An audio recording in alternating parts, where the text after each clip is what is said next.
ये guys, welcome to our channel random stock analysis. हम stock analysis देते रहते हैं और जो हम एनालिसिस करते हैं ये हमारा एनालिसिस है। ये हम दावे के साथ नहीं कह रहे कि ये स्टॉक बढ़ जाएगा, because market prices are subject to market risk. तो ये रिस्क आपको उठानी पड़ेगी। पुरानी वीडियोस में हमने डिस्क्लेमर नहीं दी, लेकिन आज हम दे रहे हैं, तो hope you guys consider this risk as well. तो आज हम स्टॉक लेके आ रहे हैं रेल विकास निगम लिमिटेड।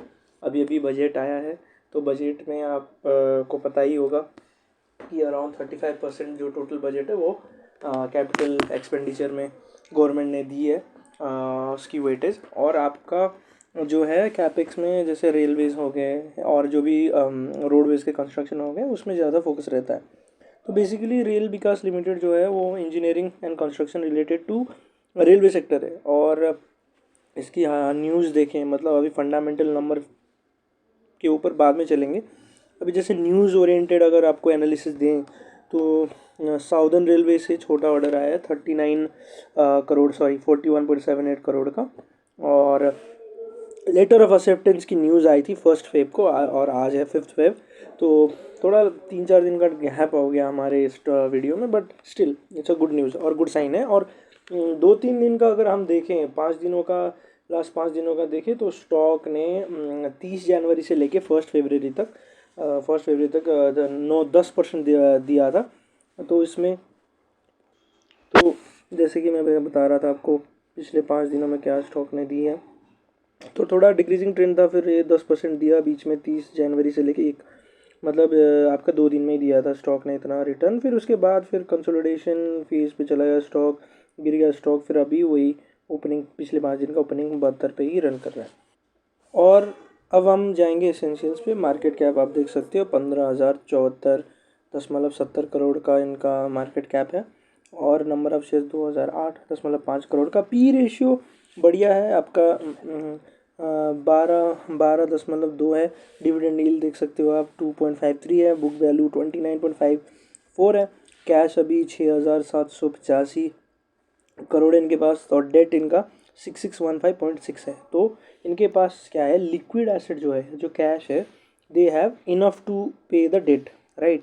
और आपका प्रोमोटर होल्डिंग है 78% प्रोमोटर होल्डिंग है, पीएसयू है। तो सरकार का पैसा भी लगा हुआ है। और जो सेल्स ग्रोथ है 25.83, but we will show you on Q मतलब क्वार्टर टू क्वार्टर कितना सेल इंक्रीमेंट हुआ है, कितना परसेंटेज सेल इंक्रीमेंट हुआ है, वो भी दिखाते हैं आपको। तो सितंबर की बात करें, सितंबर में आप देख सकते हो 21.94% का इंक्रीमेंट हुआ है। और जो नेट इनकम है दैट इज़ 36.52%, राइट। और फिर आपका जो देख सकते हैं नेट प्रॉफिट मार्जिन भी बढ़ा है स्टॉक का। ऑपरेटिंग इनकम, मेजरली आप ऑपरेटिंग इनकम देखते हो, क्योंकि आपका जो नेट इनकम है, नेट इनकम कंपनी का डेट हाई है। तो फिर क्या होगा, आपका जो नेट नेट प्रॉफिट जो होता है that is gross profit minus आपका क्या रहता है, जो भी है, मतलब एक्सपेंसेस आफ्टर ऑपरेटिंग एक्सपेंस, जैसे इंटरेस्ट हो गया, डिप्रिसिएशन वगैरह। सॉरी, डिप्रिसिएशन तो ऊपर ही आता है, एबिलिटी के ऊपर ही आता है, ठीक है। और तो जैसे सितंबर का 21% का रिटर्न है, जून में आप देखते हो 19% का रिटर्न है, मतलब ग्रोथ है, sorry not return. Net income भी बढ़ रहा है।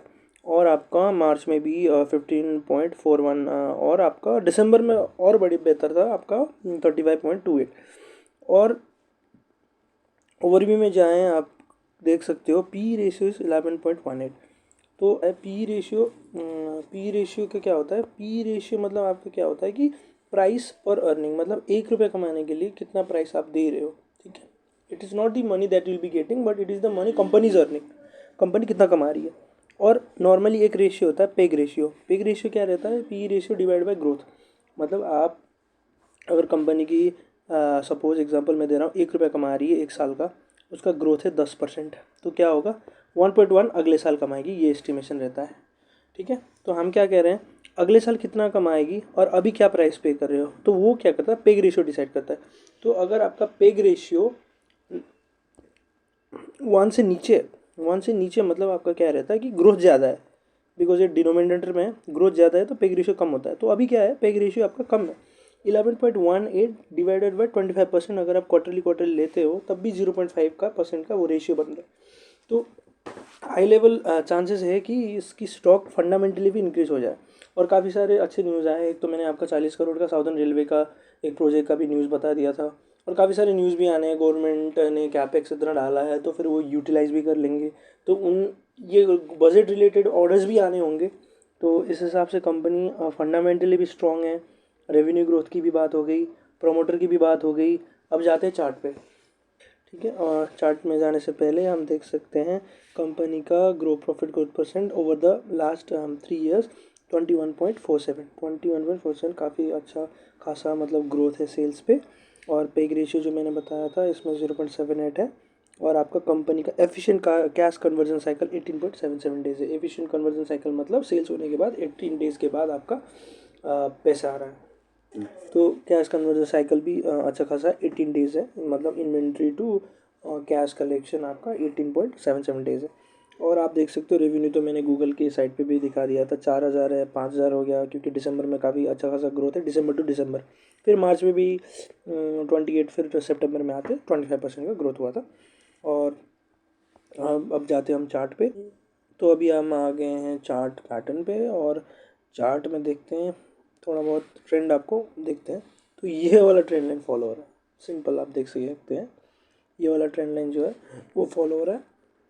और आपका अगर हम छोटा सा ये बना दें तो आप देख सकते हो ये पूरा कंसोलिडेशन फेज पे था स्टॉक। जैसे मैं आपको एक लाइन बना रहा था, ये वाला लाइन फॉलो हो रहा है। तो मतलब अभी आपको लग रहा होगा कि ये बढ़िया स्टॉक, तो अभी पास डेटा देख के तो कोई भी बता देगा। मैं दूसरा भी बताता हूँ आपको। एक दूसरा क्या है, एक ट्रायंगल भी बन रहा है, देखिए ये ट्रायंगल बन गया। आपने ये टॉपर वाला पॉइंट ले लिया, ये क्या होता है ट्रायंगल पैटर्न रहता है, ये अपर ट्रायंगल पैटर्न रहता है। तो अभी क्या हुआ, ये वाला पॉइंट पे थोड़ा स्टॉक बढ़ गया, फिर अभी नीचे गिर गया। और थोड़ा सा अगर वॉल्यूम में ज़्यादा सेलर्स आ गए तो प्राइस गिर भी सकता है। लेकिन ये एक रेजिस्टेंस है, ये एक रेजिस्टेंस है, मतलब सपोर्ट है, सॉरी। तो ये सपोर्ट है, ये सपोर्ट है। अगर गिर भी गया ना तो इसमें फिर बाउंस बैक करने की कोशिश रहती है स्टॉक की। फिर अगर इससे भी नीचे गिर गई तो फिर बाउंस बैक करने की कोशिश रहती है। इसके बाद अगर गिर गई तो ये वाला आपका दूसरा है। तो एक लाइन सा बैठता है एज अ सपोर्ट। ठीक है, दूसरी चीज़ क्या है, अभी वॉल्यूम जो है इधर बड़ा लाल सा है, तो इसकी वजह से थोड़ा स्टॉक में इश्यू है, मतलब टेक्निकली इश्यू है। आप देख सकते हो इसमें थोड़ा सा ये वॉल्यूम थोड़ा रेड है। तो अभी क्या है, वॉल्यूम डाउन ट्रेंड है, लेकिन क्या है कभी कभार ऐसे बढ़ रहे हैं। आप ग्रीन कैंडल देख सकते हो, इसमें इसमें भी वॉल्यूम ज़्यादा बढ़ रहा है, ये आप देख सकते हो बढ़ रहा है। तो एक मेजर वॉल्यूम कैंडल जो है इतना तक आ जाए यहाँ पे, दैट इज़ ग्रेटर देन आपका 50 मिलियन से ऊपर, अगर एक दिन में बन जाए या फिर वीकली भी बन जाए तो काफ़ी सारे चांसेस हैं। तो ये 4 घंटे की है। मैं आपको एक समराइज आपको ये वॉल्यूम एक वीक का दिखा देता हूँ। एक वीक चार्ट का पैटर्न बना के देखते हैं। देखिए काफ़ी सिंपल सा हो गया। वीक का अगर आप देखेंगे तो पूरा ये आपका नॉइज़ हट जाएगा। नॉइज़ एज इन मतलब मल्टीपल 4 घंटे में हम चार्ट दिखा रहे थे तो मल्टीपल कैंडल आ रहे थे, अभी समराइज वे में आ रहा है। अगर वन डे भी कोशिश करें, वन डे में आपको दिखा देता हूँ। देखिए वन डे में बहुत स्वीट सा पैटर्न बन रहा है। स्वीट मतलब आप देख सकते हो इसमें ये वाले आपका ये वाले डेज पे, मतलब ये कब कब हुआ है 2023, मतलब ये आपका है। तो ये वाला फेज जैसे इसमें मैं दिखा रहा था ना अभी, तो इसमें जनवरी 13 में बहुत सारा वॉल्यूम, अच्छा खासा वॉल्यूम आया था, फिर स्टॉक फिर से कंसोलिडेशन में चला गया।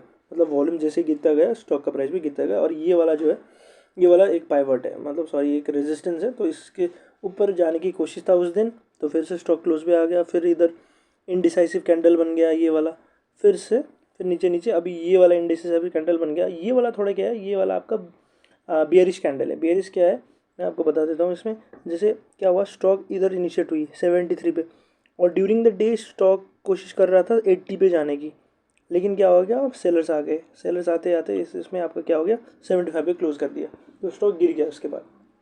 तो एक अच्छा कैसा वॉल्यूम आ जाए, और एक हैमर कैंडल भी है ये लास्ट वाला जो लास्ट डे का है, तो हाई चांसेस है स्टॉक दे दे।